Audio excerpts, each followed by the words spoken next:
Wysteria Lane. The name itself held a certain saccharine charm, conjuring visions of blooming purple vines and quaint picket fences. In reality, it was a cookie-cutter suburb, a sprawl of identical houses with meticulously manicured lawns and mailboxes overflowing with identical flyers advertising the annual bake sale. It was the kind of place where everyone knew everyone, where secrets seemed to wither under the relentless gaze of afternoon sun. For 12-year-old Maya, life on Wysteria Lane was a comfortable routine. School, homework, gossip sessions under the shade of the old oak tree, with her best friend Chloe, and endless reruns of sitcoms on TV. It was predictable, safe, a world where the biggest concern was getting the perfect shade of pink for your summer nails. That was until Chloe confessed her secret one Tuesday afternoon, her usually bright eyes clouded with a fear that chilled Maya to the bone. It started subtly, a faint rustling at the edges of sleep, a whisper that brushed against her ear like the caress of a spiderweb. At first, Chloe dismissed it as a dream, a figment of her overactive imagination fueled by late-night horror movies. But the whispers grew bolder, weaving their way into the quiet of the night, a constant, unsettling presence. The voice was indistinct, a murmur that danced just beyond the grasp of comprehension, like a forgotten melody on the tip of your tongue. A primal and unwelcome guest took root in Chloe's heart. She didn't dare turn on the light, fearing whatever lurked in the shadows might solidify, take shape. Instead, she buried her head under the pillow, squeezing her eyes shut, willing the whispers to disappear. But the voice persisted, a relentless drill boring into the silence. Maya, usually the voice of reason, found herself unnerved. The sterile perfection of Wysteria Lane suddenly felt suffocating, the whispers a dark stain on the idyllic canvas of their lives. Chloe's fear was contagious, a cold, creeping sensation that wormed its way under Maya's skin. She tried to rationalize it, attributing it to stress and all that. But the raw terror in Chloe's eyes defied logic. Days bled into weeks, and the whispers continued their nightly assault. Chloe became a ghost of her former self, dark circles permanently etched under her eyes, her laughter replaced by a constant, low hum of anxiety. Maya, determined to be a good friend, suggested a sleepover, a refuge from the encroaching darkness. Chloe hesitated, but the prospect of not being alone seemed to outweigh her fear. Friday night arrived, a stark contrast to the usual weekend revelry. Pizza boxes littered the coffee table, remnants of a half-hearted attempt at normalcy. As the last rays of sunlight bled from the sky, casting long shadows across the room, a strange tension filled the air. Maya forced a smile, chattering about upcoming school events, desperate to distract them both from the unspoken fear that hung heavy in the silence. Around midnight, as exhaustion finally started to win, the whispers began. A faint rustling, a sigh at the edge of hearing, then a voice so low it was almost subliminal. Maya froze, her heart hammering against her ribs. It wasn't loud, but it was undeniable, a presence in the room with them. Chloe whimpered, burying her head under a mountain of blankets. The whispers grew in intensity, a rhythmic murmur that seemed to originate from all corners of the room at once. At first, Maya dismissed it as a bizarre auditory hallucination, a product of a shared fear. But then she realized what made the whispers truly terrifying. It was a string of numbers, repeated at a slow, deliberate pace. The day after this, Chole Maya with a horrified glare. She figured something out. A chilling certainty settled over her. The whispers weren't random, they weren't just numbers. It was a countdown. A countdown to what she didn't dare imagine. Days turned into weeks, and the countdown continued its relentless march. Maya, sworn to secrecy by a tearful Chloe, kept the unsettling truth locked tight within her. The school became a blur of unfocused lessons and stolen glances at Chloe, who grew paler and thinner with each passing day. The number dipped lower with each night, a stark reminder hanging in the stifling air of Chloe's bedroom. Fear, a suffocating presence, became their constant companion. They clung to each other, a fragile raft in a sea of mounting dread. Days went on, the countdown a constant, unsettling presence in Maya's life. Chloe grew paler and frailer with each passing night. The once vibrant girl seemed to shrink into herself, her eyes perpetually glued to the shadows that danced across her bedroom walls. Maya, ever the pragmatist, tried everything. Researching sleep disorders online, trying to make Chloe to visit doctors, and even resorting to spending nights at Chloe's house with a flashlight clutched in her hand, a shield against the unseen. Yet the whispers persisted, an unrelenting tide against their sanity. The numbers dipped lower, the urgency in the voice growing more pronounced. The once rhythmic murmur became frantic, a desperate plea that sent shivers down Maya's spine. Sleep became a luxury neither of them could afford. The once comforting silence of the night was now a terrifying void heavy with anticipation. The once predictable life on Wysteria Lane had become a twisted nightmare. One morning, Maya arrived at school to find an empty chair where Chloe should have been. Panic clawed at her throat. A tense hush hung over the classroom as the teacher announced Chloe's disappearance. She had vanished from her room sometime during the night. No signs of struggle, no leads, gone.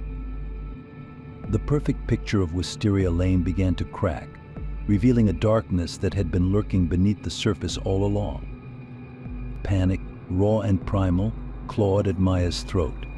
The whispers, the chilling countdown, it all suddenly made horrifying sense. They weren't just whispers.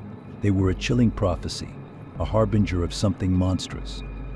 And that night, the countdown might have come to zero. The neighborhood transformed overnight. Police cars swarmed the usually quiet streets, yellow tape cordoning off Chloe's house. Fear pulsed through the community, a tangible entity that choked the air. Parents held their children closer, eyes darting nervously at every shadow. As for Maya, she felt adrift in a sea of uncertainty. Grief for her lost friend warred with a gnawing fear that refused to be ignored. Maya sat hunched over in her room, the weight of the world pressing down on her. A familiar chill crept into the air. It started with the faint rustling, the sigh, and then, in the pale moonlight filtering through the window, the once comforting shadows of her room seemed to writhe and twist, eager to claim their next victim. And through a chorus of raspy voices, a single terrifying thought pierced through Maya's mind. Her own countdown had just begun.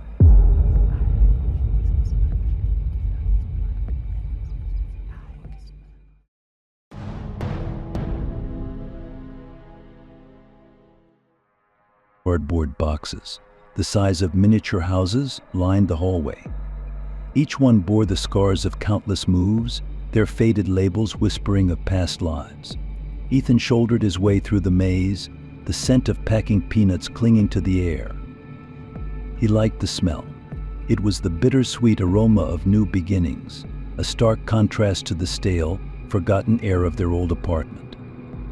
This house was different. It wasn't new, not by a long shot. 2 stories of weathered clapboard rose from a foundation that dipped slightly in the center. The windows, tall and narrow, seemed to watch him with an unsettling intensity. But Ethan, at 16, saw only potential. Here in this sprawling, slightly neglected house on the outskirts of town, he saw a chance to rewrite his story. The past year had been a blur of arguments and slammed doors. His parents, worn thin by the relentless pressure of the city, had craved a fresh start. Ethan, burdened by the weight of adolescence and the ever-present awareness of his parents' struggles, craved it too. So with a mix of apprehension and hope, they'd packed their lives into boxes and driven towards the unknown. The first few days were a whirlwind of unpacking and exploration. The house held a quiet charm, its rooms echoing with the whispers of a bygone era. Ethan found a dusty gramophone tucked away in a corner, its brass horn gleaming under a shaft of sunlight. He imagined the music that once filled these very walls, the laughter and conversation that had warmed them. The attic, however, remained a mystery. A heavy lock secured its entrance, its purpose unknown. His father, with a sigh that spoke of forgotten battles, promised to tackle it later. Ethan claimed a small room on the second floor, nestled directly beneath the attic. It was a cozy space, the wallpaper adorned with faded floral patterns. At night, as he unpacked his meager collection of belongings, he couldn't shake the feeling of being watched. It wasn't a malevolent presence, not exactly. More like a curious gaze, a weight on the back of his neck that made him glance over his shoulder more than once. But the room was empty, bathed in the warm glow of his desk lamp. Perhaps, he reasoned, it was just the strangeness of a new place, the shadows dancing on unfamiliar walls. He shrugged it off, attributing it to nerves and a healthy dose of teenage imagination. The days blurred into a monotonous routine of unpacking and settling in. The initial unease in his room faded with familiarity, replaced by a sense of quiet comfort. The attic door remained resolutely locked, a forgotten promise swallowed by the everyday rush. His parents, caught up in the logistics of starting new jobs, hadn't mentioned it again. One evening, as Ethan sat glued to his video game, the rhythmic buzzing of his phone startled him. A text message blinked on the screen. It was from his parents, a frantic string of words apologizing for a last-minute work obligation. They wouldn't be back until late, it read, urging him to lock up tight and eat something decent.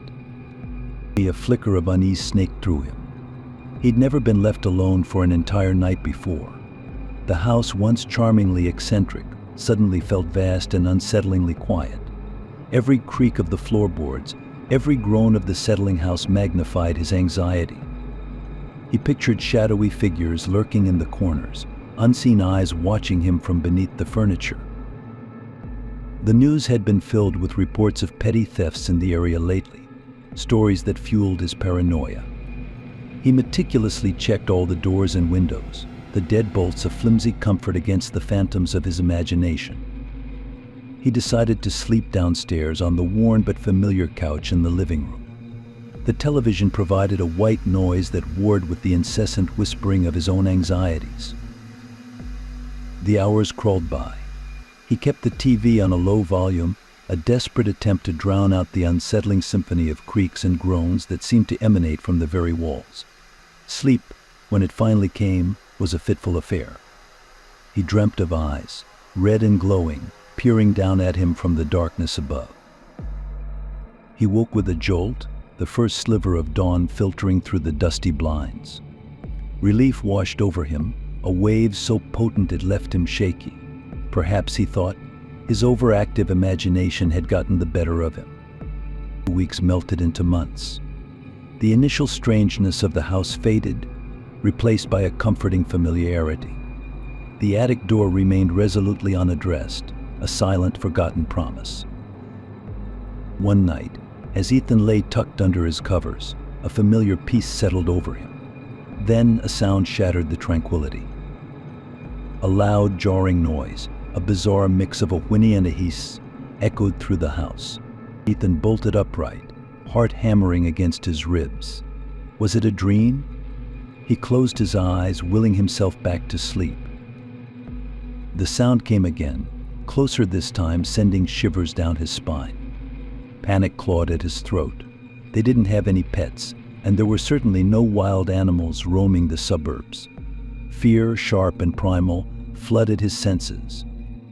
He fumbled for his phone, the screen illuminating the room in a pale blue glow. He dialed his parents' number, his finger trembling as he waited. No answer. Probably asleep, he thought, trying to quell the rising panic. He forced himself to breathe, counting each shallow inhalation. He had to ignore it. Maybe it was just a stray cat, the sound distorted by the house's odd acoustics. He tried to settle back into his pillows, but sleep remained elusive. Finally exhausted and defeated, he decided to check on his parents. He crept out of bed, tiptoeing towards the door. With a deep breath, he cracked it open a sliver, peering into the darkness. The hallway was an inky abyss, the moonlight swallowed by the shadows.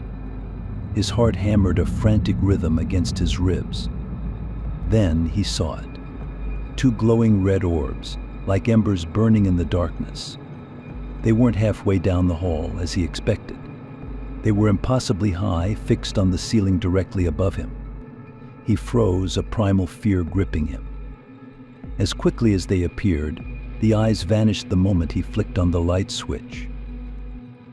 Relief flooded him, momentarily washing away the terror. He blinked, adjusting his eyes to the sudden brightness. And then a new wave of fear crashed over him. In the pale glow of the light bulb, he saw it. The heavy lock on the attic door, the one that had been there since they moved in, was gone. Panic, cold and sharp, lanced through him. He hadn't heard anyone tampering with it. It had simply vanished. Terror propelled him forward. He had to reach his parents, warn them. His bare feet pounded against the cold wooden floorboards. He was halfway there when the lights flickered once, then plunged the house into complete darkness. The growl sounded again, right behind him. This time there was no mistaking the source. It was close. Very close. Ethan's heart pounded in his chest as he slowly turned around, dreading what he might see. There in the darkness stood a figure. It was tall, unnaturally so, its limbs long and spindly. The creature's skin was a sickly pale, almost translucent, and its eyes glowed a menacing red. Its mouth, a gaping maw filled with razor-sharp teeth, twisted into a grotesque smile. Ethan screamed, a sound that was swallowed by the oppressive darkness. He turned and ran, stumbling blindly through the house. He could hear the creature behind him, its heavy footsteps echoing through the halls. He had to find a way out, had to escape this nightmare. He burst through the front door, the cool night air hitting his face. He ran, his bare feet pounding against the pavement. He didn't know where he was going, only that he had to get away. The streets were empty, the houses dark and silent. He felt utterly alone, trapped in a horror movie come to life. Suddenly, a hand grabbed his shoulder. Ethan let out a terrified yelp, spinning around to face his attacker. But it wasn't the creature. It was his father, his face etched with concern. Ethan collapsed into his father's arms, his body shaking with sobs. He tried to explain, his words coming out in a jumbled rush. His father listened, his expression growing more and more troubled. Together they walked back to the house, his father's arm around his shoulders. As they approached, Ethan's blood ran cold. The front door, the one he had just run through, was closed, locked. His father frowned, pulling out his keys. The lock clicked, and the door swung open. The house was quiet, undisturbed. There was no sign of the creature, no indication that anything was amiss. Ethan's father checked the attic, the heavy lock back in place, untouched. He searched the entire house, finding nothing out of the ordinary. Ethan watched, a growing sense of unease settling in his stomach. Had it all been in his head? A vivid, terrifying nightmare? Days passed, and life returned to normal. Ethan tried to push the memories of that night out of his mind, convincing himself that it had been a product of his overactive imagination.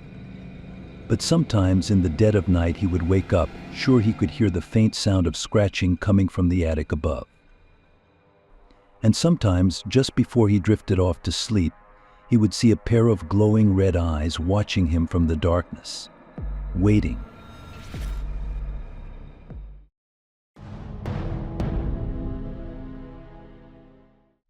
Headlights speared through the inky blackness, cutting a thin, yellow path through the endless desert night. Johnny squinted, his eyes burning from the relentless glare bouncing off the endless asphalt ribbon. Fatigue gnawed at his edges, a dull ache settling deep in his bones. He'd been on the road for what felt like an eternity, the miles blurring into a monotonous stretch of flickering highway signs and endless scrubland. His phone, mercifully silent for the past hour, mocked him from its dashboard cradle. A single missed call notification, a constant reminder of the family gathering he was desperately trying to reach. Work had swallowed him whole for the past week, a never-ending vortex of deadlines and conference calls. Now, with a looming promotion on the horizon, he was hurtling across state lines, a man possessed by the need to be there, a need tinged with the bitter aftertaste of guilt. The first tendrils of panic unfurled in his stomach as the low-fuel warning light flickered to life. He mentally scanned the map, the desolate landscape offering no solace. The last gas station was a distant memory, a blur of neon and convenience store coffee several hours back. He pushed on, hope dwindling with every tick of the odometer. Then a glimmer in the distance, a ramshackle silhouette against the inky backdrop, a beacon of salvation in the desolate wasteland. The neon sign, pulsating a sickly green, proclaimed it as Rusty's pit stop. Relief flooded him, warm and sudden. Johnny eased his foot off the gas, a tired smile tugging at the corners of his lips. He was saved. The gas station loomed closer, its skeletal frame bathed in an eerie neon glow that cast long, distorted shadows across the cracked asphalt. Pulling to a stop, Johnny winced. The place looked like it hadn't seen a fresh coat of paint since the Eisenhower administration. Peeling paint clung desperately to the walls, a once bright sign now a mangled mess of flickering bulbs, spelling out a dubious welcome. A single rusted pump stood sentinel, its chrome tarnished and dull. Johnny pulled in with a sigh, the engine sputtering in protest as it strained against the near-empty tank. He emerged, his weary legs protesting the sudden jolt of movement. A lone figure materialized from the gloom, a gaunt man seemingly conjured from the shadows themselves. His eyes, sunken and dark, seemed to pierce the dim light, boring straight into Johnny. Despite the man's unsettling demeanor, a surge of gratitude washed over Johnny. Salvation came in many forms, even at the cost of a potentially sketchy gas station. He gestured towards the pump, the man nodding silently. As the pump sputtered to life, a wave of dizziness washed over Johnny. He leaned against his car, blinking back the sudden wave of nausea. The pump clicked off with a sharp finality, the numbers on the display an oddly precise 19.73. Reaching into his pocket, Johnny fished out a crumpled 20, more than enough to cover the fill-up. He held it out, expecting a weary smile and a mumbled thank you. But the attendant had other plans. Apparently the old register was acting up, and he needed an exact exchange. Well, it's a miracle this place hadn't crumbled to pieces, but Johnny still frowned. Frustration pricked at the edges of his exhaustion. He rummaged through his wallet, the meager collection of bills offering no solace. Deeper he dug, fingers brushing against a forgotten corner. There, nestled amongst receipts and forgotten loyalty cards, lay a collection of coins. He pulled them out, a strange sense of unease settling in his gut. They were tarnished silver, each bearing cryptic symbols that seemed to writhe and twist under the harsh fluorescent light. They were unfamiliar, their origin a complete mystery. Hesitantly, Johnny offered them to the attendant, the man's lips curling into a barely perceptible smirk. As Johnny's hand brushed the counter, a low, guttural voice whispered in his ear, so close it sent shivers down his spine. "The price has been paid." The world lurched. The attendant, a moment ago a figure of shadows, vanished like smoke in the wind. In his place, a chilling emptiness. Johnny's heart hammered against his ribs, a frantic drum solo echoing in the sudden silence. He stared at the coins, their tarnished surfaces now pulsating with an unnatural light. The symbols, previously indecipherable hieroglyphics, pulsed and sharpened, revealing an ancient language he didn't recognize. A language associated with things best left undisturbed, dark bargains, and forbidden rituals. Panic clawed at his throat as a primal fear took root. With trembling fingers he traced the symbols, the metallic surface growing warm, then searing hot. A yelp escaped his lips as he flung the coins onto the counter, the metal sizzling against the worn wood. He stumbled back to his car, the gas gauge mocking him with its unwavering needle on empty. The engine, usually a reassuring hum, remained silent. Panic morphed into a suffocating dread. Dead battery? No, this felt worse. An oppressive silence hung in the air, broken only by the rasping wind whipping across the desolate landscape. The gas station, once a beacon of hope, now stood cloaked in darkness. The neon sign flickered, then sputtered out, plunging the entire scene into an inky blackness. Only a single word remained, flickering defiantly against the night sky empty. A low hum thrummed through the air, a vibration emanating from the very ground itself. Terror froze Johnny in place as the payphone on the station wall vibrated, the receiver rattling its insistent demand. A morbid curiosity, laced with a desperate hope for some form of explanation, propelled him forward. He stumbled towards the phone, fumbled with the receiver, and finally answered. A distorted voice, laced with malice so pure it sent chills down his spine, crackled through the receiver. "Welcome, Johnny, you've paid the toll. Now you become part of the road." The ground lurched, the hum escalating into a deafening roar. Johnny watched in horrified fascination as the asphalt beneath his feet began to crack and writhe, a dark, viscous liquid bubbling up from the fissure. From the depths of the earth, a grotesque, serpentine creature emerged, its eyes glowing with an infernal light. The gas station, the road, the very desert around him seemed to warp and twist, morphing into a living entity, a monstrous maw lined with jagged teeth.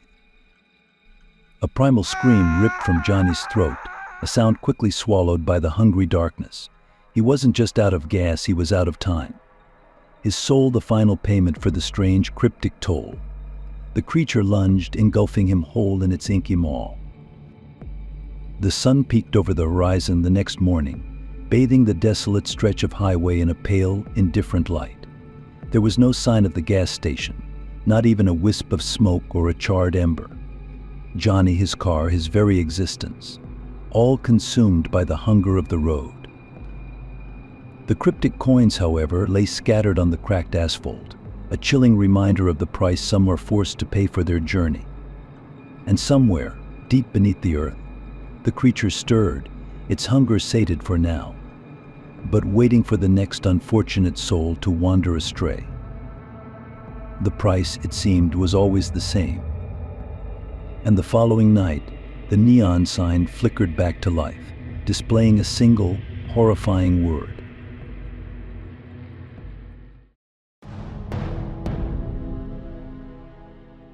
The worn leather of Amelia's backpack creaked rhythmically against her shoulders as she marched deeper into the woods. In her hand, a well-loved copy of Celtic fairy tales felt reassuringly familiar. It was her talisman, a companion on countless expeditions into these childhood haunts. Since childhood, she'd been captivated by fairy tales, particularly those brimming with mischievous sprites and otherworldly creatures. Fairy tales weren't just stories for her. They were whispers from another realm, a secret language she yearned to decipher. Every rustle of leaves, every flitting shadow held the potential for a hidden world, unseen by most. Sunlight dappled through the canopy, casting dancing shadows on the forest floor.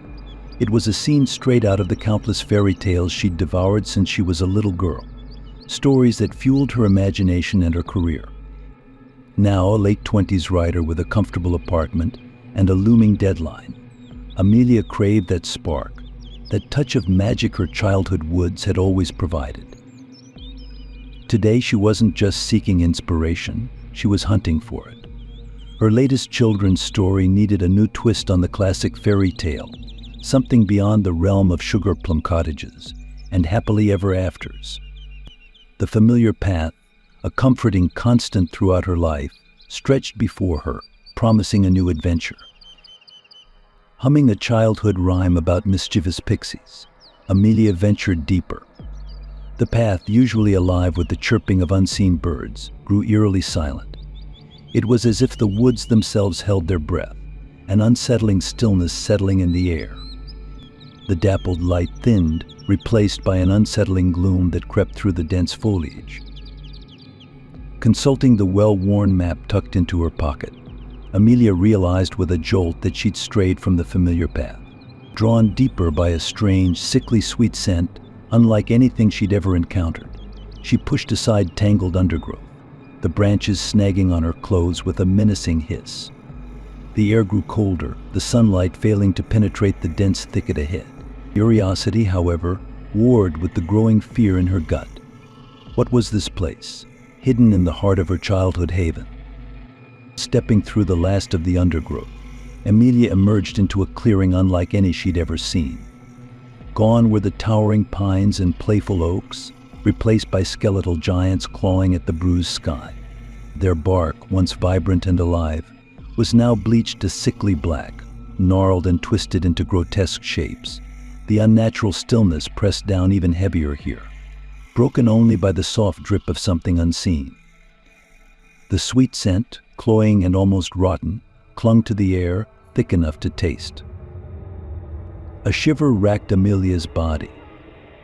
The whimsical stories of her childhood, with their mischievous fairies and playful sprites, seemed a lifetime ago. This was a different kind of magic, a darkness she hadn't dared to imagine. Her eyes darted around the clearing, searching for the source of the unsettling scent and the oppressive silence. The ground was littered with a scattering of shimmering objects, catching the meager light with an unnatural brilliance. Bending down, Amelia picked one up. It was a wing, not a butterfly's delicate creation, but something large, skeletal, and iridescent. It pulsed with a sickly blue light, sending a tremor of fear through her. The intricate veins, usually a source of wonder, now resembled diseased arteries, glowing with an unnatural luminescence. Panic, a cold serpent coiling around her heart, threatened to consume her. She dropped the wing and stumbled back, her foot catching on something soft. Looking down, she saw a cluster of mushrooms sprouting from the base of a fallen giant. Unlike the friendly toadstools of her childhood stories, these pulsed with an unnatural purple glow. Their caps, dotted with iridescent spots, resembled diseased eyes staring back at her with malevolent intent. A twig snapped behind her. Every instinct in her body screamed at her to run, but her legs felt rooted to the spot. Slowly, agonizingly, she turned, her heart hammering a frantic rhythm against her ribs. But there was nothing there, only the grotesque trees and the oppressive silence that seemed to mock her fear.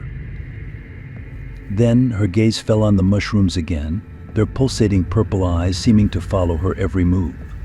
As she watched, mesmerized by a morbid fascination, one of the iridescent spots blinked, not a reflection of the dying sunlight, but a deliberate, chilling blink.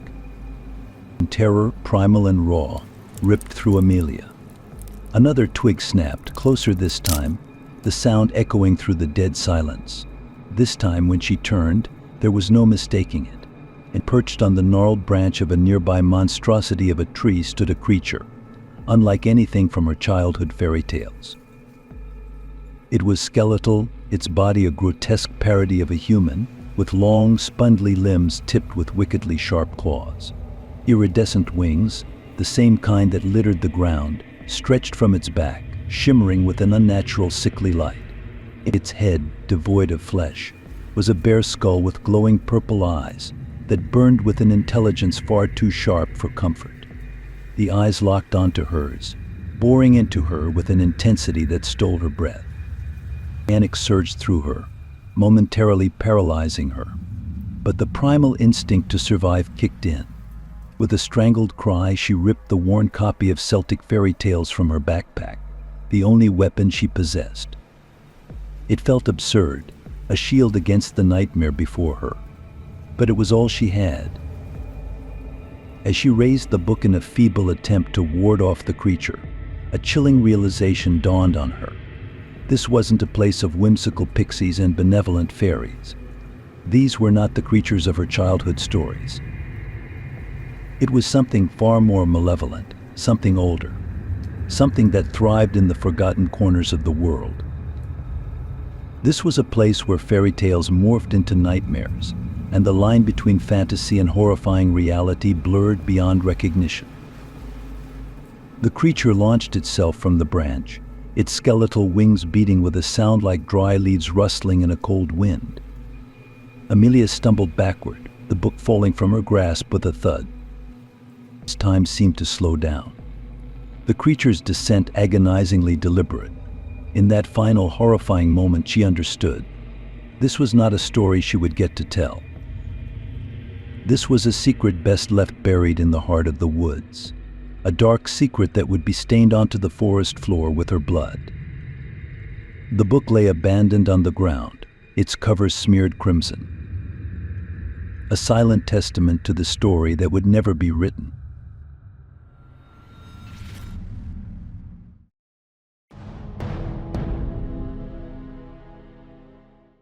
Greetings. I'm writing this because something's been eating at me for far too long. It all happened back in the summer of 2012, right before I turned 17. Back then, I wasn't the homebody I am now. I craved adventure, the kind you only find in bad horror movies, or so I thought. It started with a sleepover invitation from Mark, the resident daredevil of our small town. He lived out in the boonies, miles from any traffic lights, with his family in a sprawling farmhouse that seemed to have sprung straight from a Gothic novel. Peeling paint, warped floorboards that groaned like restless souls, and flickering shadows that danced a macabre ballet in the dying light. The place practically oozed atmosphere. We were teenagers, invincible in our own minds. The spooky setting only added to the thrill. We planned a night of pizza-fueled mayhem, video games pushing the limits of our teenage reflexes, and ghost stories whispered under the covers, punctuated by nervous giggles. Classic sleepover stuff, right? Except this farmhouse held a darkness none of us anticipated. As the night wore on, the wind picked up outside, howling like a banshee clawing at the windows. Every groan of the house seemed amplified, taking on a sinister edge. We tried to laugh it off, but a cold sweat prickled my skin.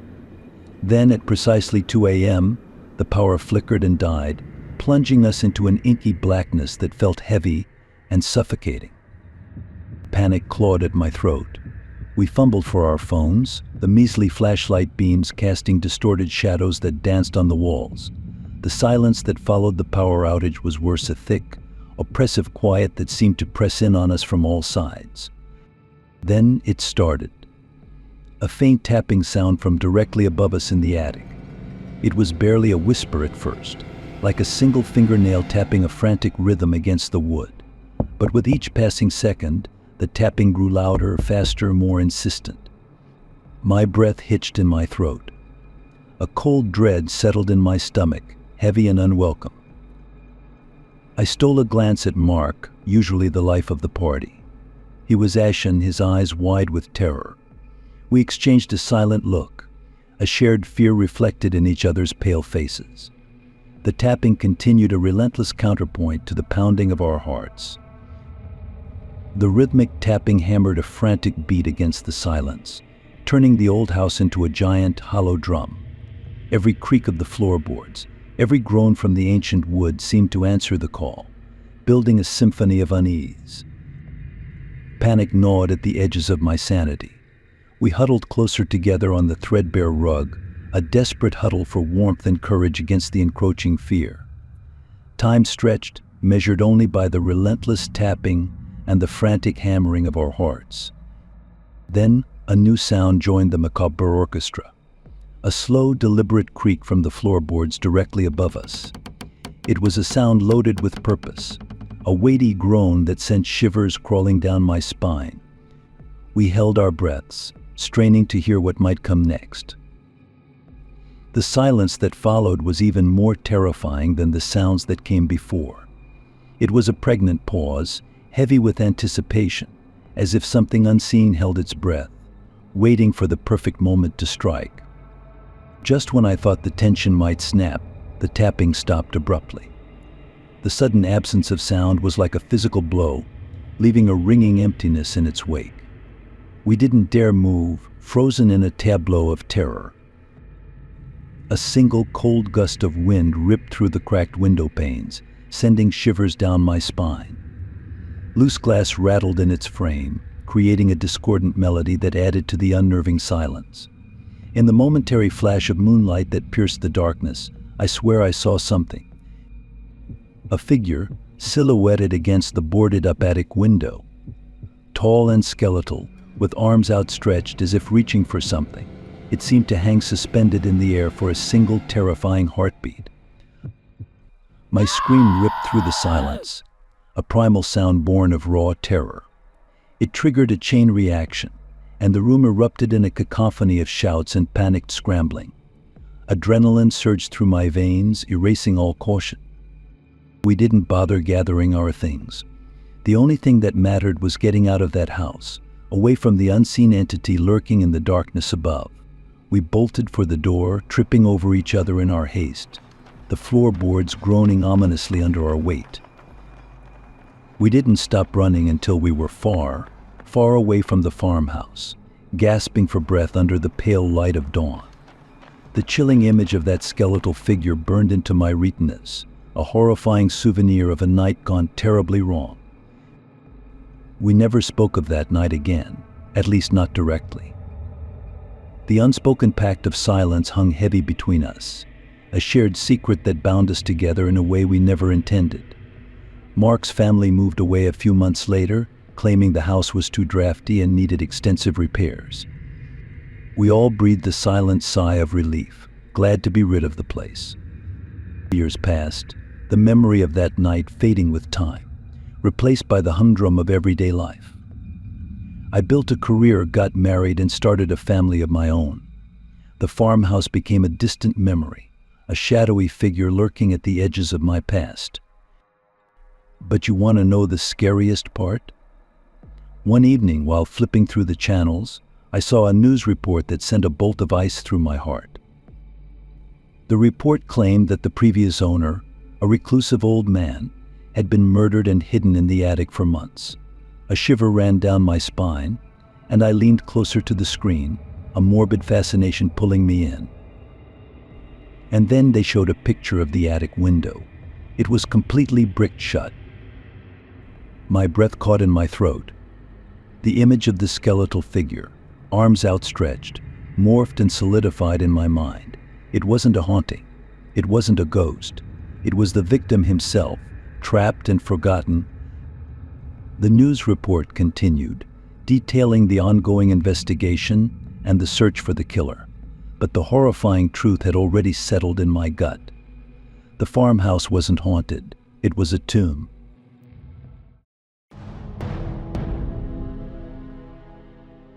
Hey there. I wouldn't call myself a superstitious guy.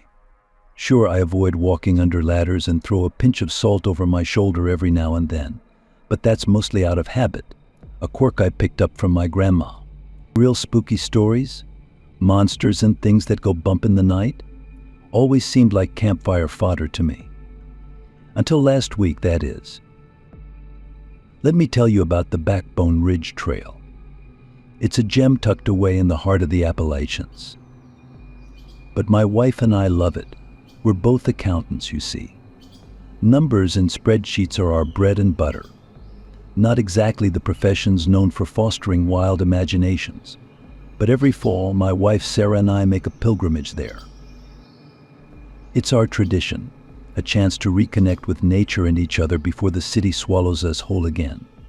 This year, though, we decided to skip the vibrant foliage and go during the shoulder season, right before everything bursts into bloom. A quick overnight camping trip, a chance to truly disconnect before the daily grind took over. It started out perfectly. Crisp mountain air filled my lungs, the kind that makes you feel like you're inhaling pure life. Leaves crunched underfoot in a comforting symphony, and Bella, our golden retriever, bounced ahead with his usual boundless enthusiasm. She's a goofball, that dog, all wagging tail and slobbery kisses. Every log, every fallen branch was an adventure for her, and she chased butterflies with the unbridled joy of a creature who hasn't a care in the world. As the sun began its descent below the jagged ridge line, casting long, ominous shadows across the trail, things started to feel off, you know. The vibrant chorus of birdsong that had been our constant companion abruptly fell silent. An unsettling hush descended, broken only by the occasional snap of a twig underfoot. Even Bella, usually fearless, whimpered and tucked herself between my legs, his tail tucked low. Sarah, bless her heart, tried to maintain a facade of normalcy, but I saw the worry etched on her brow. We pressed on, the light fading fast. It was then that I saw it, a dilapidated cabin nestled amongst the towering pines, almost swallowed by the encroaching darkness. It looked like something out of a forgotten photograph, windows boarded shut, paint peeling in long, jagged strips that resembled scabs on an old wound. It shouldn't have bothered me. A deserted cabin in the woods wasn't exactly uncommon. But a cold dread, a primal fear I couldn't explain, washed over me. We hadn't seen any signs of a detour, and the well-worn path of the Backbone Ridge Trail clearly led right past it. Curiosity, a morbid fascination I couldn't shake, propelled me forward. Sarah, clearly spooked, stayed behind with Bella a little further down the trail. As I approached the cabin, a low, guttural moan echoed from within. It was an inhuman sound, a raw, wounded cry that sent shivers down my spine. My heart hammered a frantic rhythm against my ribs, but that stupid curiosity kept me rooted to the spot. I pressed my ear against the rough wood of the boarded window, straining to hear anything more. The silence that followed the guttural moan was thick and suffocating.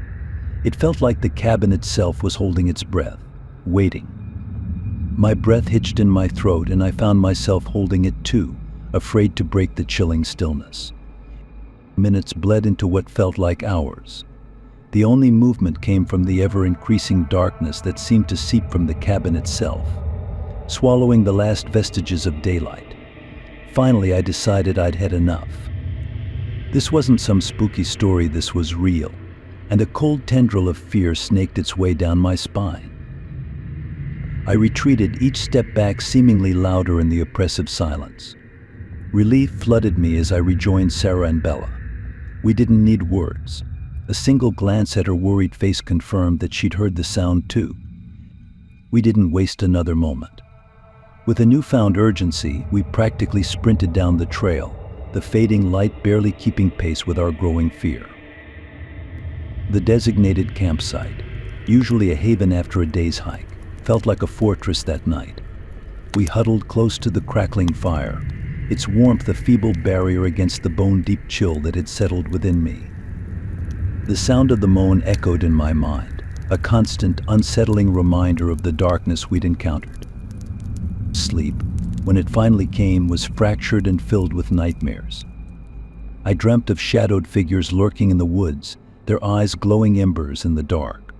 Morning arrived, pale and unwelcome, but with it came a sliver of hope. Dawn chased away the shadows, and the oppressive feeling of the previous night began to dissipate. Stiff and sore from a restless night, we packed up camp, the events of the previous evening feeling slightly less monstrous in the stark light of day. We continued our hike, the familiar trail a welcome comfort. As we rounded a bend in the path, the first rays of sunlight filtering through the trees, we saw it. The cabin. But this wasn't the same dilapidated structure I'd seen the night before. This cabin gleamed with a coat of fresh paint, the peeling remnants of the previous day a distant memory. Smoke curled invitingly from the chimney, and a warm light emanated from the windows. My heart hammered a frantic tattoo against my ribs. This was impossible. How could this be? My legs turned to lead, refusing to move. Sarah squeezed my hand, her own eyes wide with disbelief. We stared, frozen in place, as the cabin door creaked open. A figure emerged, tall and shrouded in shadow, holding a lantern that cast an eerie glow on the path. The silence stretched, heavy and oppressive. We didn't dare move, didn't dare breathe. Every instinct screamed at us to run, to put as much distance between us and that horrifying place as possible. But a strange paralysis gripped us, our bodies frozen in a state of horrified fascination. The figure tilted its head, a gesture that felt impossibly alien, and took a single step towards us. That was all it took. The dam broke. A primal scream ripped from my throat, a raw, desperate sound that echoed through the silent woods. Finally, Sarah broke the spell. With a strangled gasp, she lurched forward, pulling me along with her. We didn't dare look back. The image of that shadowy figure burned into my mind. We ran, adrenaline pumping through our veins, until our lungs burned and our legs threatened to give out. We didn't stop until we were well clear of the Backbone Ridge Trail, collapsing in a heap at the nearest ranger station. The rangers, bless their hearts, were kind but skeptical. But here's the thing that keeps me up at night. On the park ranger's map, at the exact location of the cabin, there's nothing marked. No abandoned buildings, no historical sites, nothing. So yeah, that's my story. I've decided to share it because maybe someone out there knows something about that place. Or maybe, just maybe, it's a reminder to always stick to the trail. You never know what lurks in the heart of those mountains. What is up, guys? Mr. Shadow Whisper here. Thanks for sticking with the video. If you enjoyed it, consider leaving a like and subscribing for more. I always appreciate your feedback. So leave a comment below and let me know what you thought. And if you have a story you'd like to share, there's a link to my email in the description box.